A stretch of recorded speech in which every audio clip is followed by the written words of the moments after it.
Welcome back, listeners. I'm excited to have you here today with another wonderful guest, Rachel Gordon.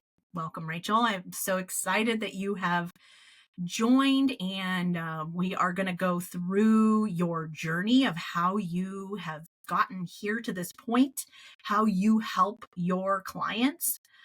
You have an amazing offer that you've put together, and you really have honed in on taking several different modalities and skills and compiled them into a really proven system to walk your patients through a journey that gets them to the other side in a transformation. So welcome, welcome, welcome. Thank you so much. I'm happy to be here. Yeah. Tell us a little bit about who you are and your story, your journey, how you got here. Who I am in my story, my journey. Okay, how I got here. It's a very kind of windy and meandering path, which I like to remind my younger clients, 18, 20-year-olds, that so few of us, I think, figure it out right away. It's a journey of trying different things. So I was always really drawn to other ways of doing life, other countries, other cultures. It really just intrigued me. And felt like I was kind of always on this search to find the happiest place on earth. So I worked in international development, and I traveled everywhere. I lived in the Middle East, in Africa, and Asia. And I got to a point in that career where I honestly felt kind of like a neo-colonialist. And realized that what I had loved most about working across countries and cultures was actually the personal connections. And so I went back to grad school for psychology. And then I started this practice, Humble Warrior Therapy. When was that? 6-7 years ago.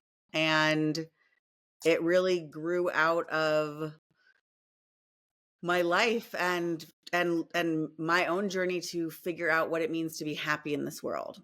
The main thing that I realized was in the way of happiness was my own mind, my own thoughts. And it took a lot of suffering for me to get that memo.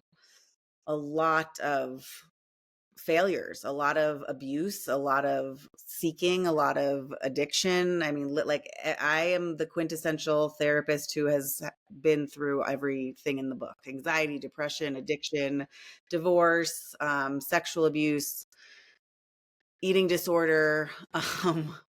And Wow. nothing worked. Nothing traditional Western therapy wasn't working. What was working for me was yoga. I was 16 years old and I took my first yoga class, and I found this incredible sense of peace when I was in my body, aligned with my mind and my spirit. And that was really what led in grad school to my exploration with Buddhist-based psychology, and basically came to the conclusion that if we don't spend every second of every day nurturing our desire to live from love rather than fear, from our hearts, our highest selves rather than ego, we will destroy everything. It's Hot mess. yeah, literally when we're in here, right? This is reactivity, this is fear, there's nothing productive that comes from believing the voice in your head and living from that place of negativity. Zero. There is zero therapeutic value. Yeah. And I'm sure, having lived in that world, that you've pretty much overcome all that. Many people get stuck in that cycle where they're searching for that fulfillment, and they're looking for that outside of themselves, right? Like, we think, if I just have this one thing, then I'll be happy. How many times have you heard somebody say that? Yeah, if only mind. Literally, there's a phrase Right? for it. Yep, if only mind. Hungry ghosts. Yep. Yeah. Yeah. Absolutely. That's the problem, the trap. Yeah. It is such a problem. And it is a trap. It's a lie that we believe and buy into, you go on this journey and this search, but you never really find it because technically it's a process that happens within. So tell me a little bit, like when you're working with somebody, is there a certain type of person that you're looking for to help them? Like do they say a certain thing? Do they look a certain way? Do Mm, they yeah, yeah, where yeah. are I totally what you're what is saying. this person? Yeah. Yes, that's such a good question. Um, the main thing I'm assessing for when I'm working with a client, because this approach, literally, I've worked with men, women, 18-year-olds, 90-year-olds, severe trauma, no, not much trauma, depression, anxiety, work, like every type of distress. I've worked with, and what I'm basically assessing for initially, and it looks just like therapy. It's a weekly 50-minute session. But the first thing I want to hear is, I guess, the degree to which this person is identified with ego. Mm, Um, and once and the aspects of their story or of their suffering that to me are obviously an inability to integrate pain. That's really suffering is what happens when we resist or reject or refuse to integrate pain. So pain mm, is feels pretty bad. mhm. Suffering feels bad on steroids. Yeah. And suffering is a choice. Suffering is Mhm, in our control, but the pain is not. mhm. And so what I'm basically looking, I get to know someone. The intake is literally just, what is it that we're hoping to work on? And these days, it's really cool. Most people who come to my practice already have some experience with meditation or yoga or mindfulness, or it's actually, honestly, I joke with my husband about this. It's kind of like a tribe. We're kind of a tribe of people.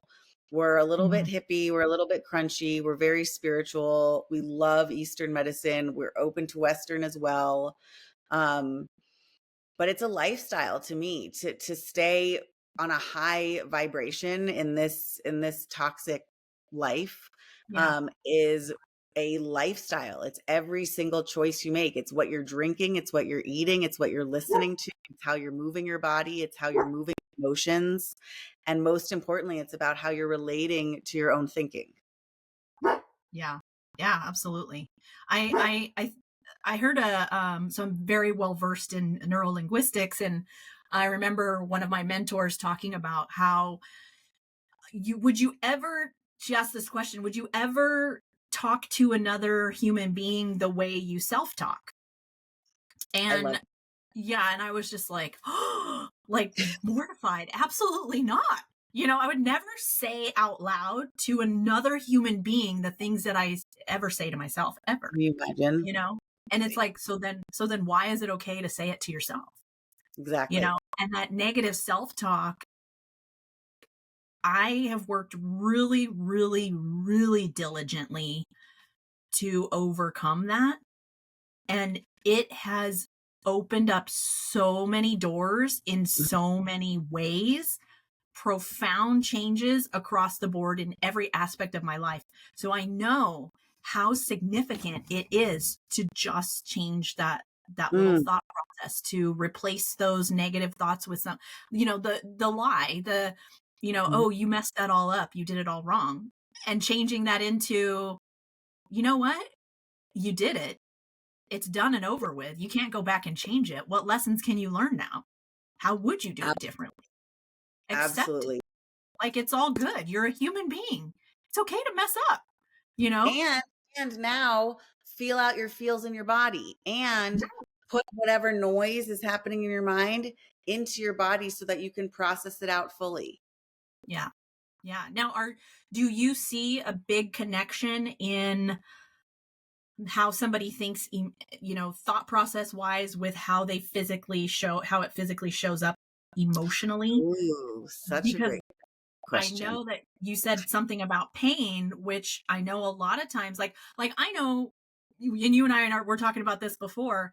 I got into an argument with my sister 2 years ago. We haven't spoken since.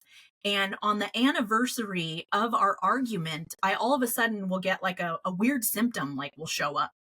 And I'm like, what the heck is that? Like, I've never had elbow bursitis or whatever Yeah. issues before. And then I have a cool little book that I look it up and like, what does that mean in the body? And it's processing familiar, like family type emotions. And I'm like, so then I've got to process it a little bit differently. Now, are those things that you see often in your clients and how you? Absolutely 100%. And it's really cool because when we start on our own journeys of like learning how to process our feelings, we notice so much more somatic information that we're getting. And sometimes it's like, the classic one is like IBS is my gut, and I have a nervous gut, and I did like that thing. But it's so much more than that. It's even just learning what fear or what anger or what anxiety feels like in your body. What is the lived physical experience of it? And when you pay attention to that, right, and you bring your awareness to it, it heals it. It moves it out of you. It's not much more complicated than that. Yeah. Yeah. So amazing. And I noticed that when I did process the emotions that were tied to it, it went away immediately. Exactly. And so I love that there's that ability. But sometimes we don't see that connection ourselves. So it takes an extra person to identify. I have 2 daughters that are really good with emotional connection. And so like, it's interesting. They'll call me out and they'll be like, well, emotionally, have you processed this, this, and this? And I'm like, oh, I was like, I don't know what you're talking about. And then, and then like an hour later, I'm like, oh, they're not like, they're so right. They're always right. They're so much wiser than we are, our daughters. I know. It's so amazing. And then, you process it and then it goes away and you're like, wow, hey, that wasn't as hard as I thought it was going to be, It never, exactly. It never is. Like what processing actually means. Processing is making time to feel your feelings. Like that's it. Like I literally and I will tell my 3.5-year-old, my three-nager, that I need to go away from her to a space that I'm alone in so that I can feel my feelings and not cause her harm. Yeah.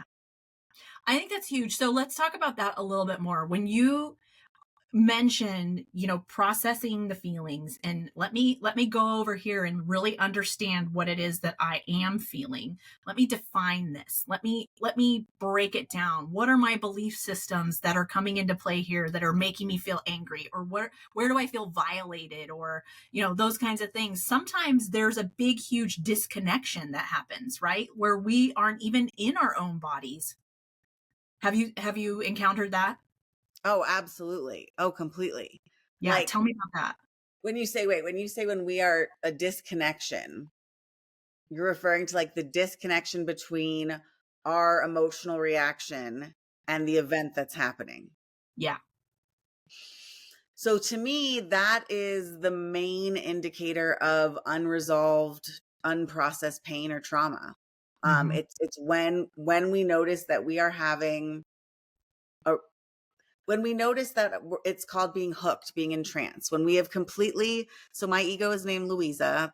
This is a technique I use with clients and it's so cheesy, and I don't do cheesy at all in my practice. I just try to keep it real and have a great time and like just heal everyone up.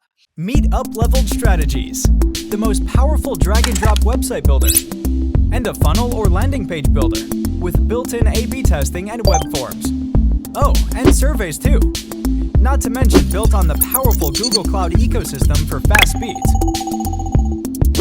But wait, that's not all. We also have tons of other features that can literally replace 15 or more of your software subscriptions with just Upleveled Strategies.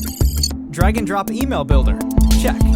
SMS marketing with drip campaigns, check. Reputation management, check. Two-way text messaging, just like a cell phone with pictures as well. A unified conversations inbox for email, SMS, social media integration like Facebook Messenger, Instagram DMs, Google Business Profile chat, website chat widget, all in one single unified conversations inbox. Isn't that awesome? Well, we've got a lot more. Text to pay, unlimited calendars, appointment meeting reminders, automatic review requests, powerful and fully customizable workflow automations engine allowing you to set up almost any rules to automate almost anything, ringless voicemail drops, opportunities pipelines, analytics dashboard, reporting, automated calls, call recording, phone dialer, missed call text back. But that's still not all. The list keeps on going. Upleveled Strategies is truly the ultimate all-in-one sales and marketing CRM built just for small businesses like yours. Upleveled Strategies. Automate your business. But it's a really helpful thing to give your ego a name because it helps you understand. It completely changes the language. Speaking of NLP and all this stuff, it changes the language. And therefore it changes the internalization of this negative fear-based part of ourselves being a part of me or who I am, the entirety of me. And so in terms of like this disconnect, what's usually going on is something triggered Louisa. There was something that happened in my childhood that I hadn't fully like ridden out the waves of.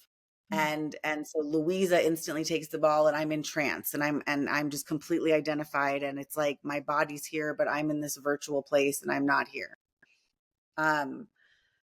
And to me, what all of that means is I've left my body and now I need to get back into my body and scan and find what's happening in my heart space, in my gut, in my shoulders, to my breath, to my thinking. I need to just literally like check in with my being and breathe or cry or yell, but it has to be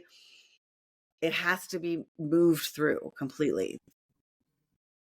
Yeah, I love the analogy because a lot of times we do get paralyzed kind of in our bodies where, you know, something does happen. We do get triggered and maybe we don't have time to feel it, or there's so much stress happening and you're like, I don't have time to deal with that right now, you know? And so then we end up in a whole different type of scenario, right? Yeah, absolutely. No, I think if we were all living our like a truly healthy, like to me, this is all about well-being, wellness in our being, which is mind and body and spirit. And to me, it is like, it's all of these things. It's all of these different ingredients that combine to make this recipe. So the ideally healthy day would be like, I get up, I have time to sit with myself, to ground my mind, to move my body, to, you know, have my warm water with lemon, to do my Ayurvedic practices, to scrape my tongue, right? And then we get to be in nature and we eat food that grew within a certain mile of our house, and we spend enough time with other people because we're deeply social creatures. Yeah. But a huge part of this whole recipe is that I think we all have good reason to be crying every single day, like multiple, what is Elemental? Did you see that movie? Your girls are a little older. No, Did you see? I haven't seen it. Oh my God. So it was just in the last few years. And it's like the different elements. There's like water people and fire people and air people and earth people. And the main guy's a water dude, and he's supposed to represent, Americans, and their whole thing is that they just cry and cry and cry and cry. They're too emotional. Then the fire people she's an Asian immigrant. And so it's like this whole thing on how white people, every little thing, like we just cry, cry. Oh my. And I actually think that is what every single person needs to be doing. I don't care how old you are. I don't care how privileged your life is. Like every day there is something hard for every single one of us. Like this is not, being a human is not an easy thing. It never has been. It's the easiest it's ever been. We have so many luxuries, like in this little, you know, in your situation, in my situation, we're not obviously the world. And there's so much privilege, just electricity and running water. Yeah. The amount of time that saves us. Because I've lived in places where we literally spent a good chunk of the day just obtaining clean water. Yeah. right? So it's like we're so privileged, but we're so miserable. We have the highest rates of anxiety. We're angry, we're irritable, we're depressed. Like literally since COVID, consistently since for 4 years now, people have not been okay. Like every Mhm. Monday, it's like how like people come in and then my clients and people are dying and people are getting divorced and people are like it's just been such an intense time. Yeah. And so it has to be woven into every minute of your day. The desire to truly live from optimal health and wellness is Yeah. a lifestyle. Yeah. So you're giving your clients that you see tools to help them in these scenarios. Exactly. Yes. Very practical. I'm very directive. I do a lot of teaching. I am not at all your typical therapist. That is awesome. So very much different than the talk therapy um, scenario where, and do you take on like what are the age ranges that you assist? Yeah, it's a young adult. I try my sweet spot, the crux of my practice, I think is like women between the ages of, let's say, like 30 and 60 or 25 and Mhm. 55. But Mhm. I actually have had a crazy high number of men in the last few years, and there are a good number of days where I have only men on my client list back to back to Mhm. back. Yeah, it's incredible. Yeah. Um, it's really anyone who's just done with suffering. It's somebody who's been like, I've tried ketamine, I did this, I'm still depressed, or I've been to 20 therapists or whatever it is. And it's this for me was the same thing. I was not satisfied with the help I was getting. And then I kind of developed this approach on myself. And it's exactly like what you said. It's that diligent date like work of choosing to get control over your mind and to redirect it to a productive place. Yeah. Um, Yeah, it's like absolutely. Yeah. I do feel like when you do have the tools and the regimen, so I spend a lot of time in prayer, but the days that I don't, I notice a big, huge, significant difference in how my day absolutely. goes. And so when you do have the right practice in place and you are being mindful and you're spiritually connected and you are sitting in your divine spirituality, that plays a huge role in how your day unfolds, how your week unfolds, how your business goes, how your relationships are, how everything plays out, Amen. Yeah, Amen. Sister, yeah, preach. It is. huge. It's huge. It's massive. And to me, it's what better motivation than our kids. Like that's how I just it's the same because to me that's what motherhood, parenthood is about leveling up. It's Hmm. about the choice you have in any given moment to to use that position of authority Yeah. for good, for to bring everyone closer to love, to God, to our highest selves, Hmm. or you can totally cause harm. You can be a horrible human. You can inflict pain on children. Like it's crazy when you think about truly what we're doing parenting from that Hmm. level, right? And so to me this is like every time that it's the desire to stay so connected to source, to God, to love, to unconditional basic goodness, to like real Jesus. Just I love Jesus. I can't tell you how much I love Jesus. Oh yeah, me And too. this is right, and this is what I'm He's talking about. weird. Yeah. Yeah, exactly, right. I'm talking about this kind of love, Yeah, what like the desire to live in that love every second of every day. That is what it completely guides everything else. You're absolutely spot on. absolutely. And having the right tools, like tell me a little bit about a success story of one of your clients that is just like so profound, because I think like having the right tools in place and giving your clients what's needed to get them moving in the right direction to make sure that they become the human that God designed them to be. Having that makes a profound difference. Tell me a little bit about your one of your favorite testimonials. Oh my goodness. I know you I have can't, many. I don't have a favorite. I get to hear, I'm not even joking. I'm so excited to get to say this. It just fills me with so much joy and love. I get to hear on a weekly basis, 10 Yeah. years into doing this, how life-changing this stuff is, how quickly it worked, how much peace they have found. And I, like, to me, it's like hallelujah. Like, it's the same feeling that I had. Yeah. Right. It's literally, there isn't anyone that stands out because I'm not working with people at rock bottom. So there isn't this, like, I don't have one of those examples. Like a Yeah, huge bridge. Yeah. correct. It's what it mainly is like, you know what it is? I'm going to just sum it up this way. It's giving people permission to be free. Yeah. Like, because it's like, it's not me, right? It's God, it's divine energy, it's grace, it's love, it's my highest self. But it's the fact that one of my first mantras in this whole thing that I used on myself, can I cuss? I can cuss on here. Mhm. Was Go ahead. fuck it. Mm-hmm.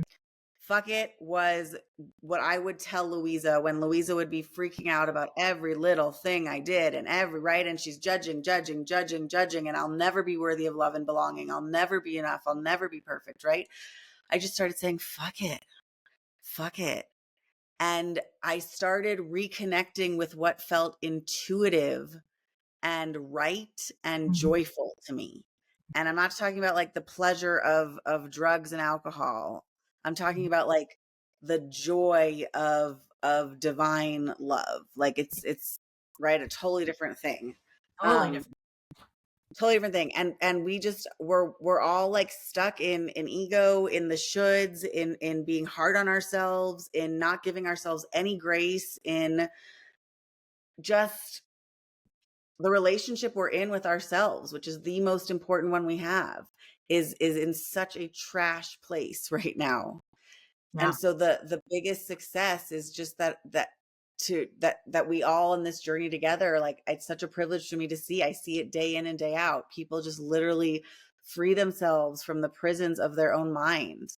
Yeah. And oh my God, I've had clients, they redirect. Honestly, I had one client who came to me super lost, and she like is absolutely crushing it now. Like in her career, a lot of it was like figuring out it's your truth. It's figuring out your truth. And so a lot of people will make a career shift, or yeah, a lot of it's the like, we don't want to live in the matrix anymore. We want, like, we're going to find an island, and we're going to like seize the day, and we're going to appreciate every moment we have, and we're going to raise our children differently. And then just like opening yourself up to the idea that, like, what if it can be that good? What if you literally just, like, instead of the constant ego soundtrack of the worst case scenario, it's starting to tell yourself, what if the best case scenario happens?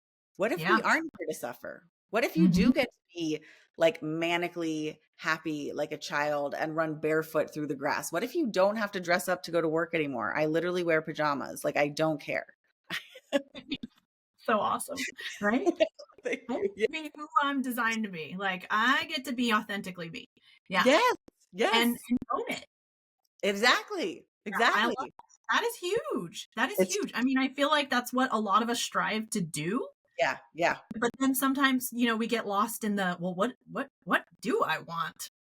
I mean, when you sit and think about it, most people don't know. I mean, I've asked Absolutely. family members this, and they literally can't answer. And I'm like, oh my goodness, like, if I had all the money in the world and all the time, here is my list. Like, I got my list ready.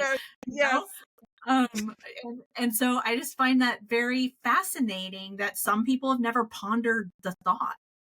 Oh, most people don't actually, like, one of the most commonly asked questions I get is like, what is happiness? Or like the most common comment is like, I don't think I've ever been happy. I don't know what that means. I don't know what that feels like. And there's always a connection there somehow to spirituality, which is another annoying thing that Western psychotherapy like neglects to acknowledge. And like, it literally is like in grad school, You get like a 2-second thing on like, yep, follow the client's lead on their religious orientation and anything else is pastoral counseling. No, ma'am. I say no, ma'am. I say that this is a mind and a body and a spirit. And if you are not nourishing your spirit, your connection to God, whatever that looks like for you, in addition to your mind and your body, you are not going to achieve well-being. Yeah. Wow. This is so profound. I love our conversation. We'll have to have you back on as a guest. When I know that you help people stop suffering, you help them rediscover joy, you help them with pain and processing out of that, you help them stay present in their lives and create a very well-being for themselves. And they can pay that forward to their children as well, which is huge. We ultimately want to create good, authentically sound human beings, and we create them from kids to adults. And you and I have talked about that a little bit. How does someone work with you? How do they get a hold of you? They can go online to humblewarriortherapy.com and get scheduled right then and there, either for a free initial consult. I do 15-minute phone slots, or for a session, or they can give us a call at the office, 303-688-6698. Wonderful. Thank you so much. Any last thoughts before we wrap up? No, thank you so much. I feel like I could just talk to you for hours and hours about this stuff. It just, we could. I know you're so like in it. It's amazing. And Love it. yeah, no, I Yep. appreciate it. Yeah, I do love it. I'll have to have you back on. We'll have to discuss some other fun topics like parenting and all the things. Yes, because I would do love it. that. It's very near and dear to my heart. I hope to one day have like mother-daughter retreats, which would be phenomenal. Yeah. I feel like really bridging that connection. And like me and my daughters were very, very close and very close to my mom. So I think that's very, very important, and having those bonds and just nurturing those and really connecting and feeling understood and heard. And there's a way that you do that really, really well. So love that. Have a wonderful rest of your week, listeners. We love and appreciate you. If you haven't already, hit like and subscribe, share this podcast with a friend. We so appreciate you and your listening to us. So thank you so much. We'll see you next time. Bye. Bye.